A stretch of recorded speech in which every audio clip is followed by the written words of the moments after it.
Hello friends. நான் அறுபடை வீடு டூருக்கு போயிருந்தோங்க ஃபேமிலியோட. ஒரு கோவில பத்தியும் ஒரு இடத்துல நான் போட்டுட்டு வரேன். இப்போ நம்ம வந்திருக்கிறது சுவாமி மலை வந்திருக்கேன். ஃபுல் வீடியோ மிஸ் பண்ணாம பாருங்க. அறுபடை வீடும் ஷார்ட் வீடியோல சின்ன சின்னதா போட்டிருக்கேன். எல்லாமே பாருங்க.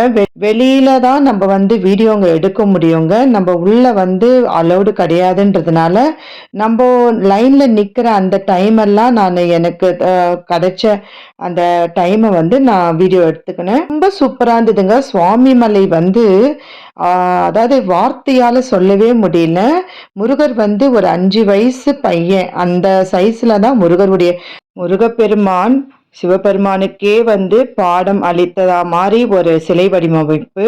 மயில் அழகா வடிவமைச்சிருந்தாங்க. பார்க்கறதுக்கு உயிரோட்டமா ஆச்சரியப்பட வச்சது. ஒரு மலையை குடைஞ்சிட்டு உள்ளெல்லாம் ஒரு வழி விட்டு ஒரு படிக்கட்டு வச்சு எப்படிதான் இந்த மாதிரிலாம் கட்டினாங்க அந்த காலத்துலன்னு நினைக்க சொல்ல ரொம்ப ஆச்சரியமா இருந்தது. இதுல திருப்பரங்குன்றம் எனக்கு ரொம்ப ரொம்ப ஆச்சரியத்துல உச்சிலேயே நான் போயிட்டேன். அந்த அளவுக்கு அவ்வளோ மலையை கொடைஞ்சி முருகரை வடிவமைச்சிருக்காங்க. அந்த போட்டோல இருக்கிறவர் தான் மூலஸ்தானத்துல இருக்கிறவரு. இது 100 ரூபாய் டிக்கெட்டும் இருக்கு. நாங்க சாமி பார்த்துட்டு வந்துட்டோம்.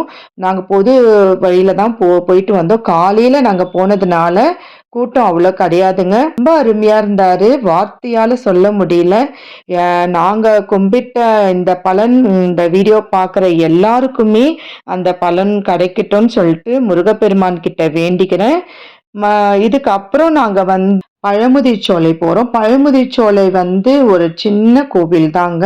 ஆனா சரியான கூட்டங்க. அங்கேயே தாய் அம்மன் கோவில் 1 கிலோமீட்டர் நடந்து போகணுமா, மேல இருக்கு. தூரல் போட ஆரம்பிச்சிச்சு. சரி டைம் ஆயிடுச்சுன்னு நாங்க வந்துட்டோம். சில பேர் மட்டும் போய் பார்த்துட்டு வந்தாங்க. எல்லா இடத்துலயுமே சரியான கூட்டம் தான். சுவாமி மலையில தான் கூட்டம் இல்லாம இருந்தது. அதனால வீடியோலாம் நம்ம எடுக்க சொல்ல பழமுதிர் சோலை திருப்பரங்குன்றம்லாம் ரொம்ப நம்மள தள்ளிட்டே இருந்தாங்க. எப்படியும் நம்ம தோழர்களுக்கு நம்ம போயிட்டு வந்த கோவிலை காமிக்கணும் அப்படின்ற ஒரு ஆசை, ஆசீர்வாதமும் உங்களுக்கும் எல்லாருக்குமே கிடைக்கணும்னு சொல்லி நான் எப்படியோ எடுத்துட்டு வந்தேன். கோவில் சுவாமியை பார்த்துட்டு உள்ள வந்துட்டோம். அங்கேயே பிரசாதம்லாம் விற்கிறாங்க. உள்ள மண்டபம் கொஞ்சம் இருட்டாதாங்க இருந்தது.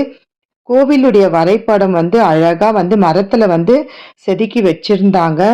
கொஞ்சம் வயசாகிறதுக்குள்ளேயே புண்ணிய ஸ்தலத்துக்கெல்லாம் போயிட்டு வந்துருங்க. கூட வந்தவங்க எல்லாருமே நடக்க முடியாம ரொம்ப கஷ்டப்பட்டாங்க. பார்க்கறதுக்கே ரொம்ப கஷ்டமா இருந்தது. நாங்க எல்லாரும் ஒரு போட்டோ எடுத்துட்டு வெளியில யானை வச்சிருந்தாங்க. ஆசீர்வாதம் யானை கிட்ட வாங்கிட்டு தனி சுவாமி மலை, பழமுதிர்ச்சோலை, திருப்பரங்குன்றம், திருச்செந்தூர், பழனி இந்த 6 படை வீடு கோயிலுக்கு போயிட்டு வந்த புண்ணியம் உங்க எல்லாருக்குமே கிடைக்கணும்னு சொல்லிட்டு மனதார வேண்டிக்கிறேன். Bye friends. அடுத்த கோவிலான பழமுதிருக்கு நாங்க கிளம்புறோம். வாங்க நீங்களும்.